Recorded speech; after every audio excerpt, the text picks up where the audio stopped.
তরুণ প্রজন্মের ক্রাশ অভিনেত্রী নুসরাত ফারিয়া। অভিনয় দক্ষতা দিয়ে দর্শকদের মনে জায়গা করে নিয়েছেন তিনি।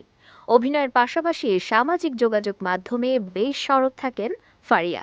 সম্প্রতি এক ফেসবুক পোস্ট দিয়ে ভক্তদের কাছে দোয়া চেয়েছেন এই নায়িকা। আমার জন্য পাত্র না খুঁজলেও চলবে উল্লেখ করে অভিনেত্রী ওই পোস্টটিতে লিখেছেন, জীবনটা সোশ্যাল মিডিয়ার মতো সহজ হলে খুব ভালোই হতো, কিন্তু বাস্তবতা অনেক অন্যরকম।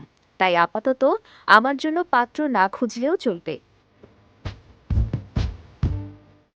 নুসরাত ফারিয়ার ভাষ্য, কয়েকদিন পর পর আমার বিয়ে নিয়ে মাতামাতি হয়, দেখতে মজাই লাগে, কিন্তু এখন কাজ আর একটু পড়াশোনা করতে চাই, এটার জন্য দোয়া করবেন। অভিনেত্রীর এমন পোস্টের পর তার কমেন্ট বক্সে এক ভক্ত লিখেছেন, ঠিকই বলেছেন, জীবন এত সহজ না সোশ্যাল মিডিয়ার মতো।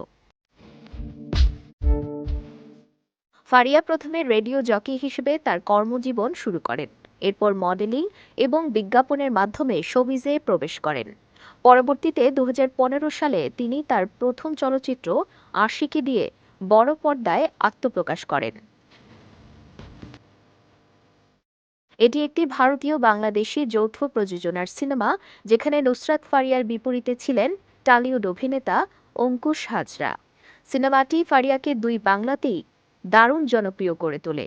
এরপর একাধিক সিনেমায় দেখা মিলেছে এই তারকার। বর্তমানে নিজের কাজ নিয়েই ব্যস্ত সময় পার করছেন এই লাস্যময়ী।